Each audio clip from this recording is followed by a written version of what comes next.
The pregnancy test sat on our kitchen counter like a loaded gun. My wife, Kellen, held it up, tears streaming down her face, and said 5 words that turned my blood to ice. Bryce, the baby isn't yours. Ever trusted someone so completely that you forgot what doubt felt like? Ever built your whole world around one person, only to watch them burn it down while smiling? Before we go further, if you've ever been betrayed by someone you loved, hit that like button right now and stick around, because what happens next will blow your mind. Trust me, you need to hear how this ends. Now let me take you back to when I still believed in us. 3 months earlier, the California sun filtered through our Newport Beach living room windows, painting everything gold. 8 years.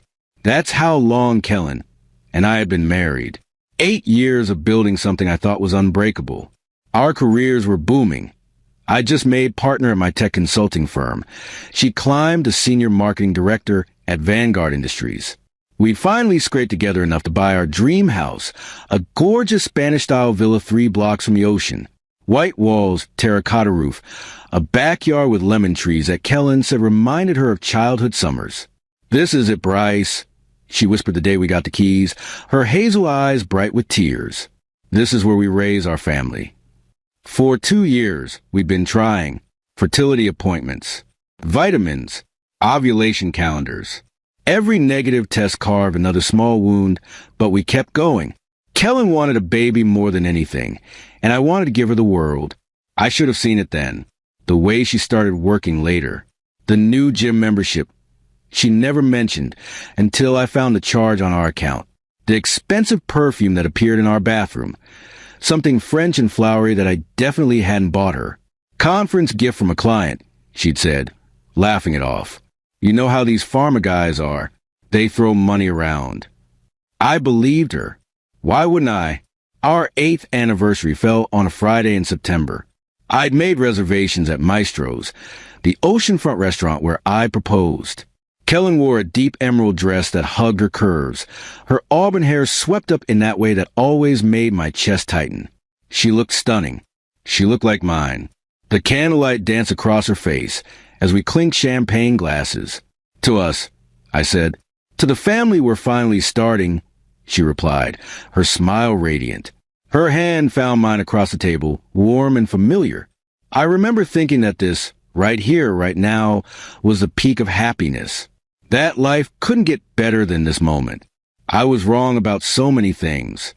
October brought subtle shifts I tried to ignore. Kellen's phone became an extension of her hand. She'd take calls in the garage, the bathroom, anywhere I wasn't. When I'd walk into a room, she'd angle the screen away or set it face down too quickly. "Just work drama," she'd say. "You know how Dalton gets." Dalton Vance, her boss, 42, married with 3 kids, drove a Tesla and wore suits that cost more than some people's rent. I'd met him twice at company events. Firm handshake, perfect teeth. The kind of guy who made you feel small without saying a word. "He's pushing for this massive campaign launch," Kellen explained one night, barely looking up from her laptop. "I might need to go to Phoenix next week for the pitch." "Phoenix? That's sudden." "Welcome to corporate life, babe." She smiled, but it didn't reach her eyes. "Don't worry. I'll be back before you know it." The trip lasted 4 days. She came home with new lingerie in her suitcase. Black lace, expensive, tag still on. When I asked about it, her face flushed. "Bought it for you. Was going to surprise you, but I guess you ruined it." She kissed me hard, pulled me to the bedroom. That night felt different. Desperate. Like she was trying to prove something or forget something. I pushed the doubt away. Marriage meant trust, right? Marriage meant giving the benefit of the doubt. November arrived with gray skies and tension that hung in our house like smoke. Kellen stopped initiating conversations. Stopped asking about my day. We'd sit across from each other at dinner. 2 strangers sharing space and silverware. "You okay?" I'd ask. "Just tired." Always tired. Always distant. Then came the pregnancy test. She called me at work on a Tuesday. 3 in the afternoon, middle of a client presentation. "Bryce, you need to come home. Now." Her voice sounded hollow. "Scared. My stomach dropped. I made excuses, grabbed my keys, broke every speed limit between Irvine and Newport Beach. My mind spun through possibilities. Her mother, a car accident, something medical. Never, not once, did I imagine the truth. Kellen sat on our white sofa, the same one we'd picked out together, arguing playfully over fabric samples. She wore yoga pants and an oversized sweater, her hair pulled back. No makeup. She looked young and terrified, and nothing like the woman I'd married. The pregnancy test sat on the coffee table between us. 2 pink lines. "I'm pregnant," she said. Flat, emotionless. Joy exploded in my chest. "Kellen, it's not yours." The words didn't register at first, like she'd spoken a foreign language. I stared at her, waiting for the punchline, the explanation, anything that made sense. "What?" "The baby isn't yours, Bryce." Tears spilled down her cheeks, but her voice stayed steady. Cold, even. "It's Dalton's." The room tilted. Sound became muffled, distant. I couldn't breathe right. "Dalton Vance? Your boss?" "Yes." "How long?" She looked at the floor. 2 years. 2 years, while we sat in fertility clinics, while I held her through negative tests, while we made love and plans and promises. "I'm sorry," she whispered. "I never meant for this to happen. But Dalton, he makes me feel." She paused, searching for words. "He makes me feel alive, desired, like a woman, not just a wife. And I don't." "You're safe, Bryce. Comfortable. But that's not enough anymore." Her eyes met mine, and what I saw there destroyed me. "Pity, you were never man enough for me." "Not really. I need someone who takes what he wants. Someone who makes me weak." Every word landed like a fist. I sat frozen, my brain trying to process, trying to find footing in this new reality where my wife carried another man's child and blamed me for not being enough. "He's leaving his wife," Kellen continued. "We're going to be together, raise the baby properly. But I need you to be reasonable about this." "Reasonable?" "The house. I should keep it. For the baby. You can find an apartment or something. And the divorce. Let's keep it simple. No lawyers, no drama. We both just move on. Move on. Like 8 years meant nothing. Like our vows were suggestions. Like I was some obstacle to remove from her perfect new life. I stood. My legs felt disconnected from my body. "Bryce." "Don't." I walked out, got in my car, drove. I don't remember where I went or how long I stayed gone. Just a numbness spreading through my chest, replacing everything warm with ice. I spent that night in a hotel near the airport, stared at the ceiling, watched the red-eye flights cut across the dark sky, and wondered how everything had fallen apart so completely. My phone buzzed with text from Kellen. "Please come home so we can talk like adults. I know you're hurt, but we need to figure this out. Bryce, don't make this harder than it has to be." I turned the phone off. By morning, something had shifted inside me. The shock faded, replaced by something colder, clearer. I went home. Kellen was in the kitchen, making coffee like nothing had changed. "We need to talk," she started. "Okay." I kept my voice level. "Calm. What do you need?" She blinked, surprised by my cooperation. "I think we should start with separate bedrooms. Then file next month. Keep things amicable."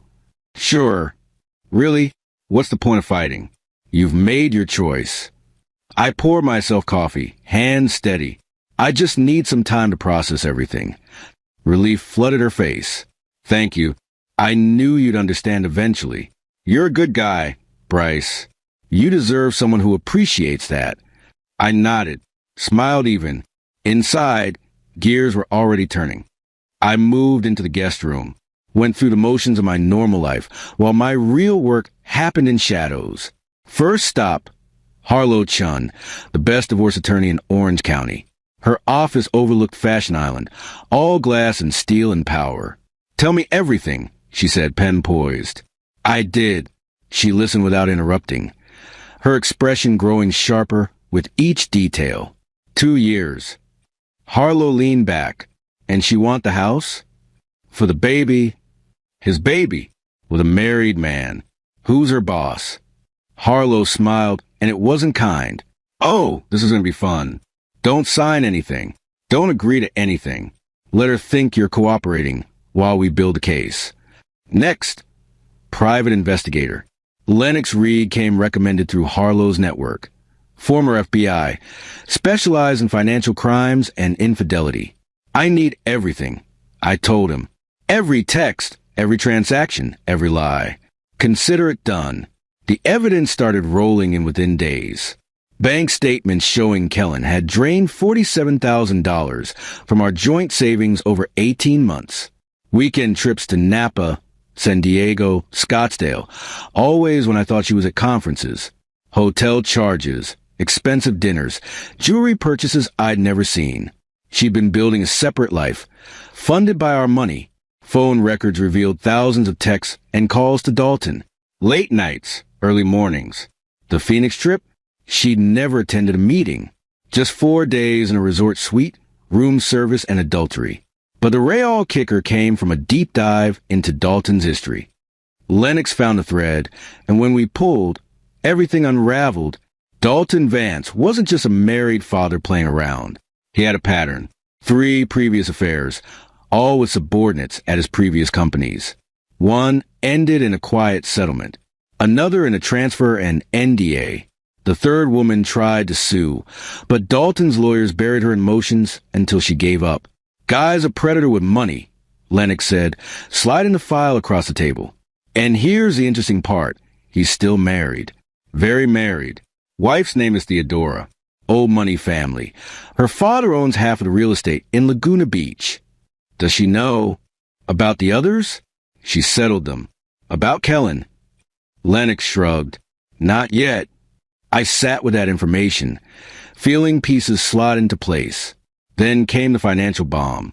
Kellen hadn't just been spending our savings on affairs. She'd opened a credit card in both our names, one I never knew about, and racked up $89,000 in charges.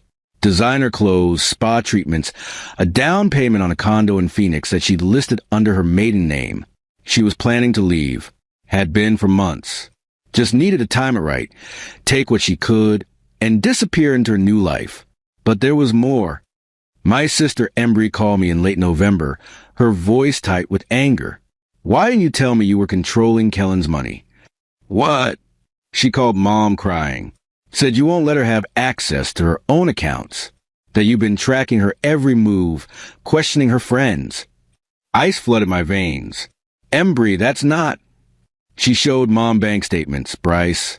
Showed her texts where you're accusing her of crazy things. Mom's worried you're having some kind of breakdown. It's all lies. Is it? My sister's doubt cut deep. Because Kellen's been family for 8 years. She's never given us reason to think she'd lie. I realized in what Kellen had been doing. Months of small comments to my family, her family, our friends. Painting me as paranoid, possessive, unstable. Setting up her exit narrative before I even knew there was a door. When the truth came out, she'd already be the victim. I'd be the crazy husband who couldn't handle her success. Brilliant, cruel, effective. I started my own campaign. Not with lies, just truth delivered carefully. Coffee with old friends where I'd mentioned Kellen's late nights. Her distance. Casual conversations with her parents where I'd express concern about her stress levels. Nothing accusatory. Just worried. Just loving. Planting seeds. The final twist came from an unexpected source. Theodora Vance. Lennox had been feeding her anonymous tips through a burner email. Screenshots of Dalton's hotel charges. Restaurant receipts with 2 meals ordered. Nothing concrete enough to prove anything, but enough to make her suspicious. She hired her own investigator. Better funded, more connected. When our paths crossed through our respective lawyers, Theodora requested a meeting. She sat across from me in a downtown coffee shop, elegant in her grief. 50-something. Silver hair, eyes that had seen too much and forgiven too often. He doesn't love her, Theodora said quietly. He never loves them. It's just a game. Power and conquest. Then why? Because he can. Because young women look at him like he's special, and that feeling is addictive. She sipped her coffee, hands trembling slightly. I found out about Kellen 3 weeks ago. Saw a text on his phone. When I confronted him, he laughed, said she meant nothing. Said she was just another stupid girl who thought sleeping with the boss meant something. The words landed heavy. Kellen thinks he's leaving you. I said, he's not. He'll never leave. The prenup his father made him sign guarantees that. If he divorces me, he loses everything, his trust fund, his stake in my family's properties, his reputation. Theodora's smile was bitter. So he stays and he plays, and he destroys lives because he's bored. She doesn't know. Of course not.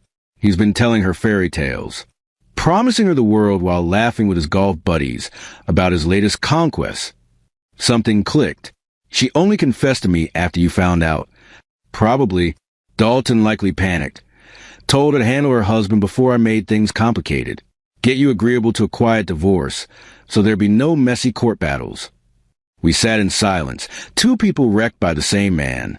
I want him to hurt, Theodora finally said. Really hurt. Not financially, that's complicated, but his reputation, his position, his comfortable life. I want it gone.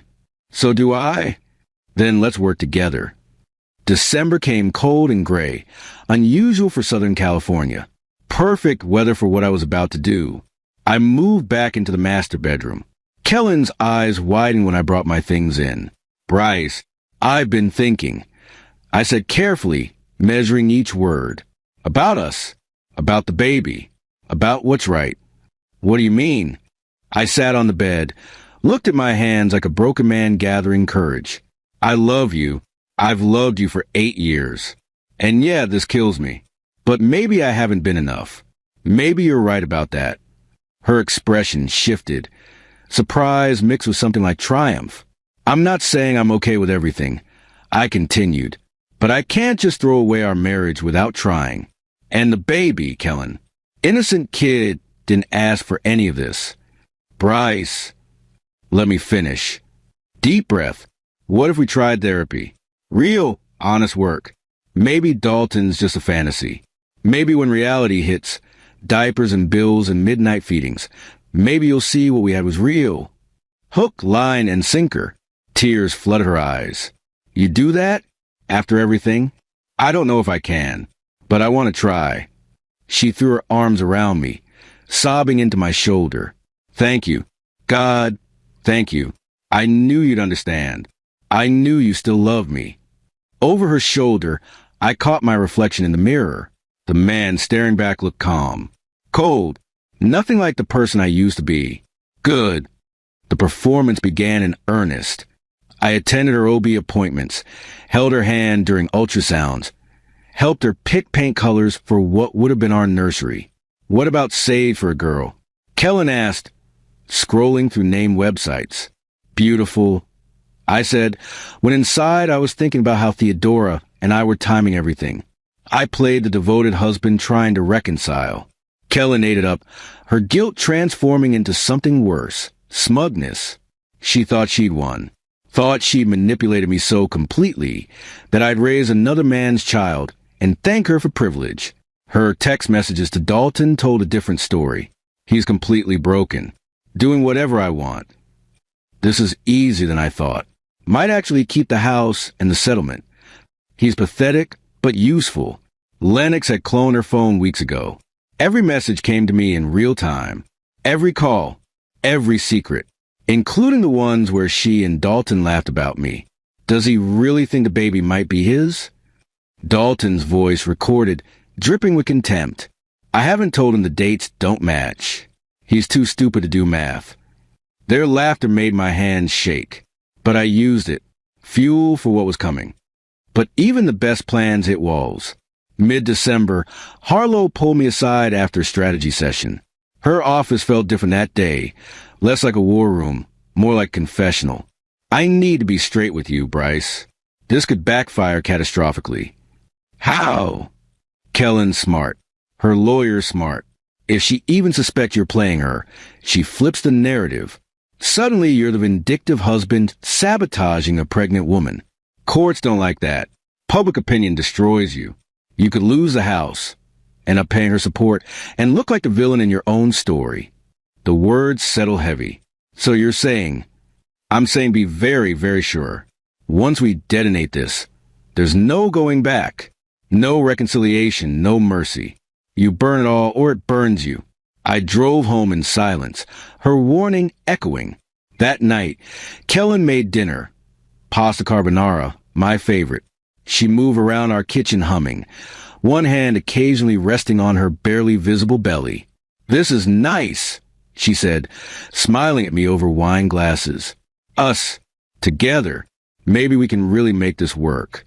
For one horrible second, I wavered. What if I was wrong? What if she really wanted to change? What if the baby, the commitment, could reset everything? Then my phone buzzed. Text from Dalton to Kellen, forwarded by Lennox. When are you ditching the sad puppy? Getting tired of sneaking around. Soon. Just need him to agree to terms. Then he's gone. The doubt died. Then came the parking garage. I was leaving work late. December rain hammering the concrete structure. My car sat alone on the third level. Dalton's Tesla blocked me in. He stepped out, all 6 feet of him in a $1,000 suit, looking at me like I was gum on his shoe. Bryce, we need to talk. My heart hammered. About? Kellen, this situation. He moved closer, his cologne expensive and suffocating. See, you're being a good sport about everything, and I appreciate that. But I need you to understand something. What's that? This baby is mine. Kellen is mine. The life you thought you had? It's over. So here's what's going to happen. You're going to sign whatever papers she puts in front of you, take whatever she offers, and you're going to disappear quietly. Or, his smile turned sharp, or I make your professional life very difficult. I know people at every major firm in Orange County. One word from me, and you're unemployable. Your reputation gets whispers attached to it. Unstable, vindictive, couldn't handle his personal life. He leaned in. I can ruin you, Bryce. Completely. And I will if you push this. Every muscle in my body wanted to swing, to feel his perfect nose break under my fist. Instead, I nodded slowly. Understood. Good. He stepped back, satisfied. Glad we had this chat. Stay smart. He drove away, leaving me standing in the rain. For one moment, one terrible moment, fear crept in. What if he could do it? What if fighting back meant losing everything anyway? Then I remembered Theodora, Lennox, Harlow, the evidence, the plan. I pulled out my phone. The voice recorder had caught everything. Got it. I texted Harlow. Perfect, she replied. Now we destroy him. Kellen wanted a baby shower. Big, lavish, Instagram perfect. February 14th, she announced. Valentine's Day. Poetic, right? She rented out Ocean View Terrace, a venue overlooking the Pacific. White roses, champagne, a dessert bar that cost more than most people's monthly rent. Invitations went to everyone. Her family, my family, friends, co-workers, including Dalton's wife. You should invite Theodora, I suggested casually one night. Since you work with Dalton, it might look weird if his wife isn't there. Kellen hesitated, then shrugged. Good point. Keeps up appearances. She had no idea Theodora and I had been planning this for months. February 14th arrived with perfect weather. Sunny, 70 degrees, the ocean sparkling like glass. Kellen glowed in a flowing white dress.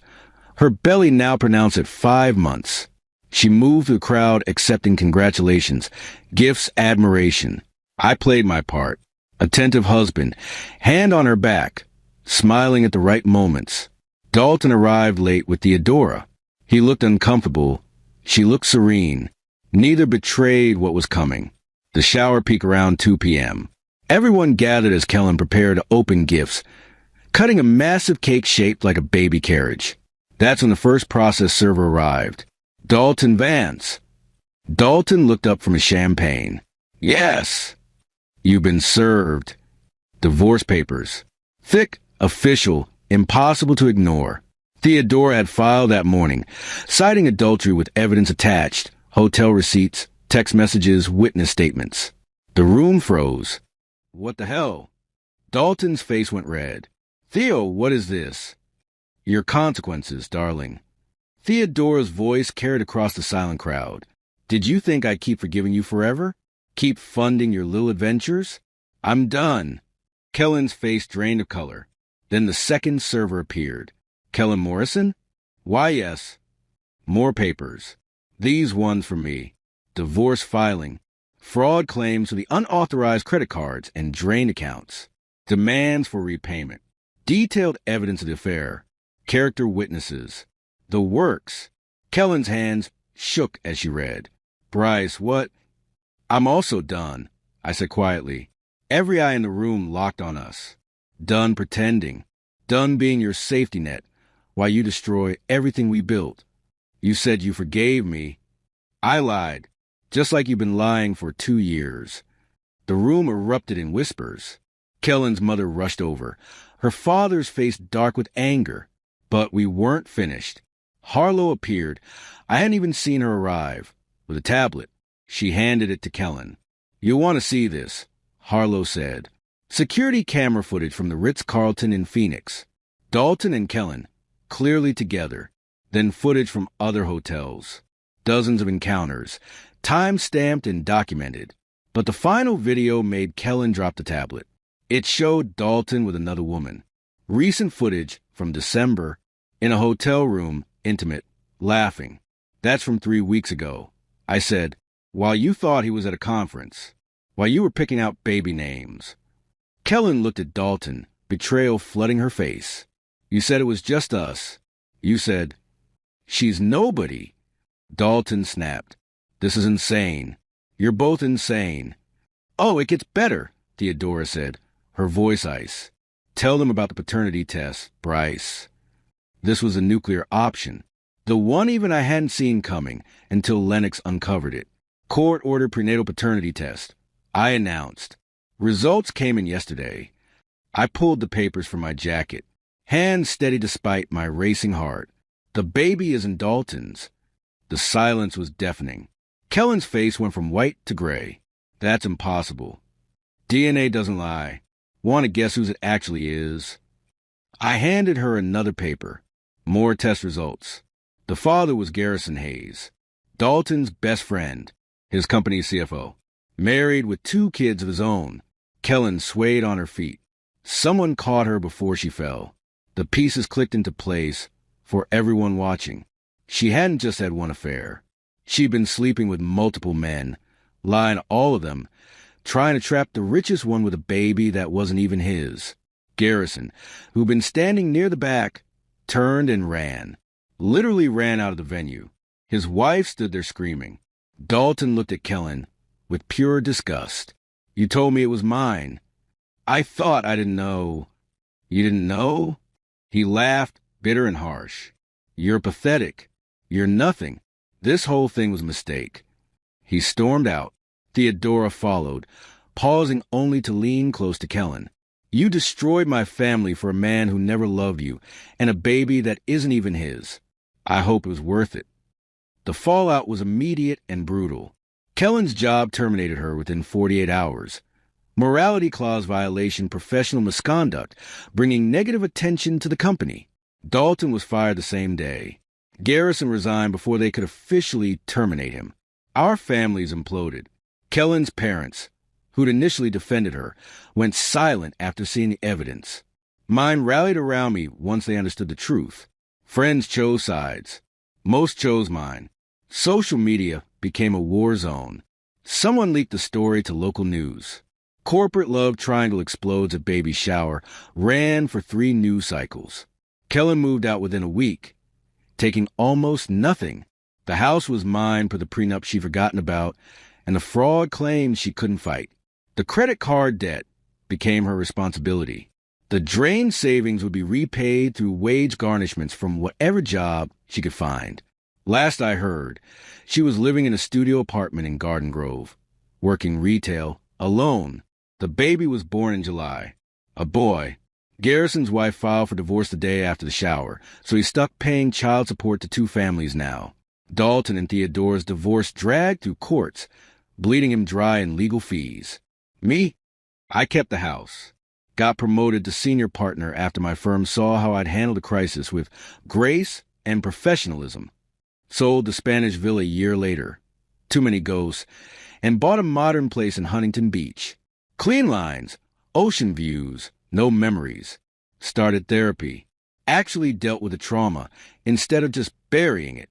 And 6 months after the baby's shower, I met someone at a work conference in San Francisco. Her name was Devin. Architect. Sharp sense of humor. Dark eyes that actually saw me, not what I could provide. Fair warning. I told her on our third date, I've got a lot of baggage. Everyone does, she said simply. Question is whether you're still carrying it or you've learned to put it down. I'm learning. We took it slow. No rushing, no assumptions. Building something real instead of something that looked real. A year later, we moved in together. Not to my place or hers. Somewhere new. Ours. I saw Kellen once after everything settled. Accidentally at a Target in Costa Mesa. She looked tired. Older than her 33 years. Her son squirmed in the shopping cart seat, babbling at nothing. Our eyes met across the checkout lanes. For a moment, I felt something. Not love, not even hate anymore. Just distance. Like looking at a stranger who vaguely resembled someone I used to know. She opened her mouth like she might speak, then closed it. Looked away. I paid for my items and left. People ask me sometimes if I regret how it went down. If I wish I just walked away quietly. The truth? No, Kellen didn't just cheat. She tried to steal my money, poison my relationships, and trap me into raising children that weren't mine while destroying my reputation. She made a choice, hundreds of choices, that showed exactly how little I mattered to her. The revenge wasn't about hurting her. It was about showing her that actions have consequences, that you can't destroy people and expect them to quietly disappear. Every text message she sends apologizing goes unanswered. Every mutual friend who tries to broker peace gets the same response. I've moved on. Because I have. The man who sat across from her at that anniversary dinner, toasting to a family that would never exist, he's gone. Burned away in the fire she lit. What's left is someone harder, wiser. Someone who trusts carefully and loves with eyes wide open. Someone who knows that the best revenge isn't destruction. It's building a life so good that the person who betrayed you becomes irrelevant to it. That anniversary toast Kellen gave, remember? To the family we're finally starting. She got her family. A kid from a broken affair with a man who wants nothing to do with either of them. Alone in a cramped apartment. Working a job she hates. Living a life that's a fraction of what she had. That was her last day of being happy. Mine began the moment I stopped loving her and started building something better. So here's my question for you. Have you ever had to rebuild yourself after someone tore you down? Drop your story in the comments. You're not alone. And if this story hit you in the chest, smash that like button and subscribe, because life's too short to let the wrong people win. Remember, the best revenge is a life well lived. But sometimes you have to burn down the old one to build it. Until next time.